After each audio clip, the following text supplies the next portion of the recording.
Terry Reader, big day in the history of the club today, Terry, isn't it? November 1, it's sort of the official start of the new rugby league season, and that means the Dolphins are a thing.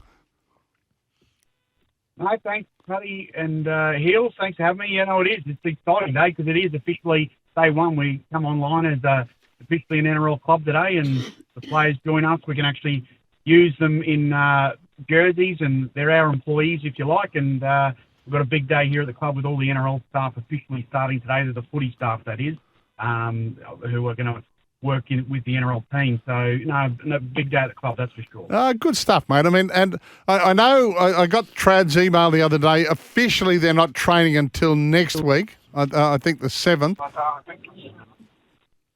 Yeah, no, it is.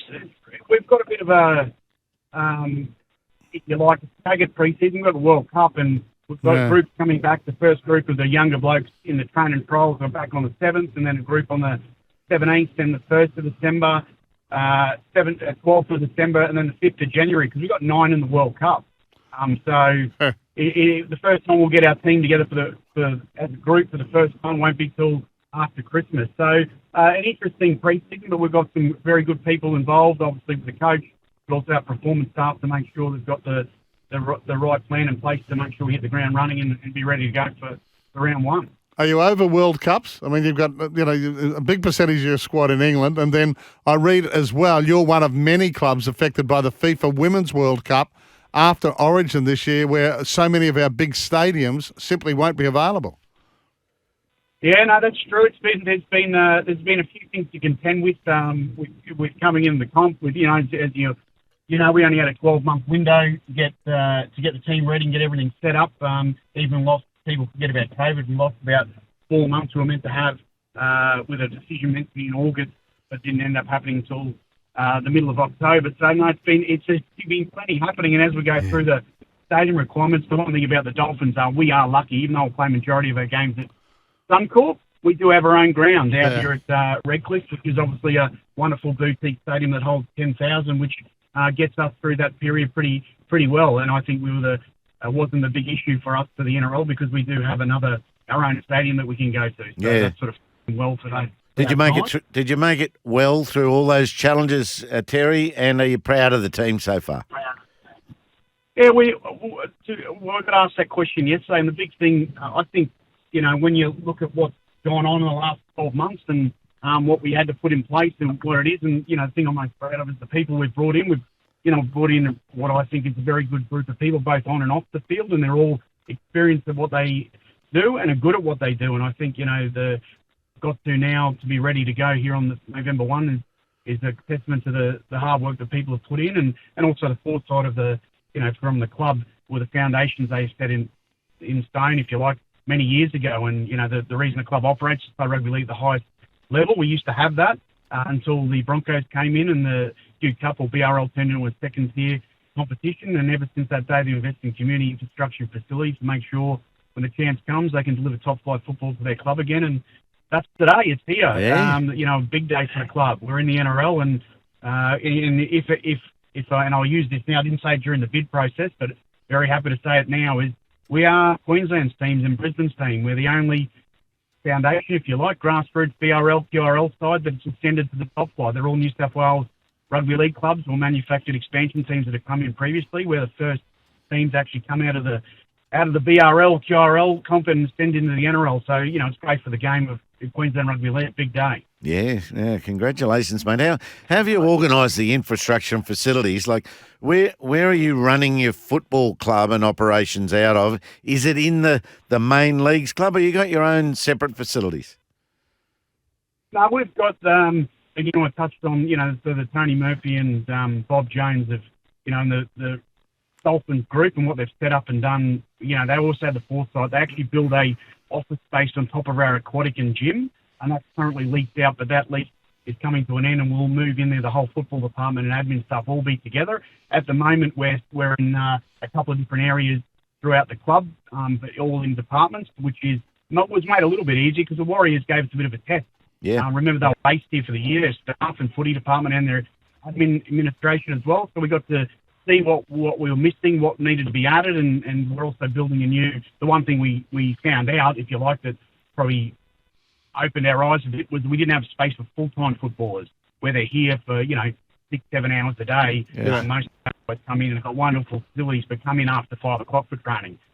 So we're building, it's nearly finished now, be finished with Christmas, a new locker room, rec room for the boys to obviously congregate during the day, physio doctor, and a theatre that's in, and it's at the bottom of the stairs, and where our administration building in with the coaches and admin staff. So a great way to bring everyone together and make sure, as I said, we're one club and everyone's together. So it's a great environment, great feeling. It doesn't happen very often, and we've got a great group of people, and everyone's very excited about what's about to come. Yeah, work's been frenetic, as you said, but you're still signing. Oliver Gildart joining you, the test winger.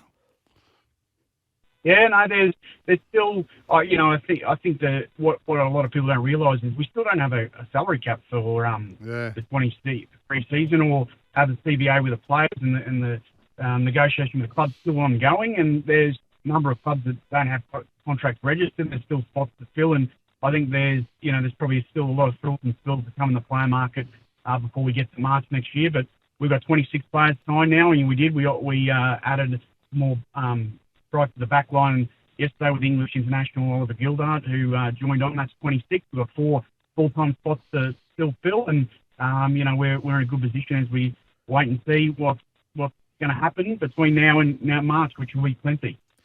You've been dealing in 2024 for quite a while now, I reckon. There's some talent that's sort of on the free agents type list if they don't get re-signed by their clubs, like Burton, Liam Martin, Suwali, Nanai, Crichton.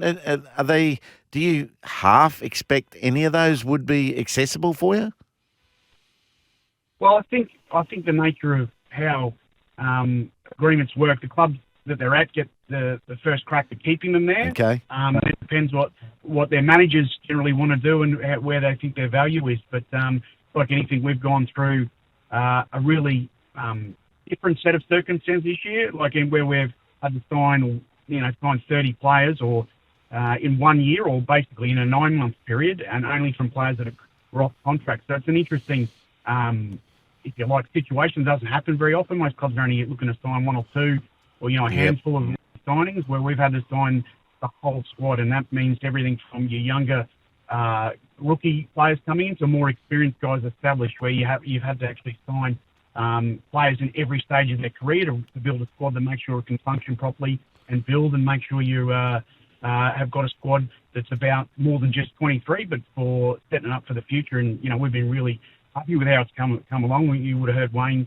use this word about patience. We've been patient, and the squad started to come together. And once we stopped talking about who might play 5'8" and 24, I think people for the first time stopped and had a look at the squad. And the Hammer's a good example about that, where they used a release from the Cowboys, but he wasn't on the market. But given their circumstances up there, he got a release and joined our team for 23. And I think that was the first time people stopped and probably had a look at our squad for 23 and thought, actually, it's not a bad squad. Okay.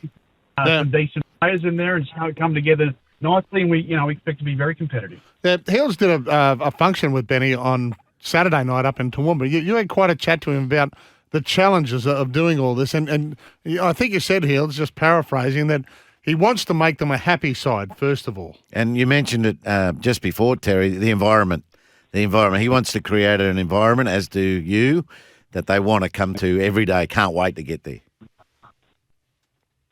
No, that is true. And then, we're actually, Wayne and I were talking about that yesterday when getting ready, because obviously our first day we have the staff come together for the first time, and we've got about 14 or 15 joining us for day one today. And, it's a big day in the Australian calendar. Not only is the Dolphins' first day, but it's Melbourne Cup Day. And, you're right. You want to have an environment where everyone's one and no department's any more, if you like, better than the other, and they're all equal, and they all need each other to operate properly. And that's been a big focus of us, and certainly something that we want to put at the forefront of how we set things up. So what? Basically, mate, they arrive and go straight to Melbourne Cup lunch. Yeah. Well, there's a bit of that. There's a bit of that today, Paddy. We've got an induction. I've got an induction this morning, which the whole staff's doing. There's about 45 of us in there, and there's a whole lot of people that today's their first official day, even though they've been in doing some work and getting ready for pre-season, some of those, the NRL coaching staff and performance staff. But it's, we'll do the official induction about how things operate here and the the club, and then you're right, guys. We will probably find our way for a team lunch together as we embark on this journey together as a group for the first time. That's called environment, Paddy. Good stuff. Hey, just quickly, let me ask you about the ones that you have signed. Katoa, I think, is one of the really interesting ones, the one that you snuck under Penrith's guard to sign. I know he's involved in the World Cup, but how excited are you about him, mate, and how excited is the super coach about him, young Isaiah Katoa? Yeah, well, I think Isaiah's a great example. Like, people have, we haven't just been building the squad for 2023, but it's, the club's been around for 75 years, and it's about getting it set up so it's going to last forever, and make sure we've got a squad that's going to be competitive and challenging, and that includes getting some of the best juniors. And we've made sure Sully is one of the best in the business, and I know, Wayne is excited. You don't have to look, he's starting for Tonga, and they're through to the quarterfinals over there in the World Cup, and he's playing very well, and you saw what he did during the year. And I think, things like that, there's always players that jump out of the ground, and we think we've got some really exciting younger players in our squad that people might not have heard of, but hopefully, there's a number of players. We didn't really know who Nanai was last year. Now he's starting for Australia in World Cups as well. So there's always those players that come out of the ground and jump out, and the new stars of tomorrow. And hopefully he is one. But that's, I think, the balance we've put together by making sure we've got the right spread of youth and experience has been really, really important for how we've put that initial squad with great leadership and guys that have been there and done that. Are going to teach those younger guys what it's all about, and not to mention when you look at his coach over there too, Christian Wolf, making sure we got stability and credibility in our coaching, and we've got the best coach in Wayne, and then we've got the plan in place and transition that Christian, who was many NRL clubs were after looking for coach, who decided to come on and be our assistant coach. So it gives the club a real solid foundation, credibility and stability about what's in the future as well for those players and the fans, and what's to come for the Dolphins. Very good stuff. Very exciting, mate.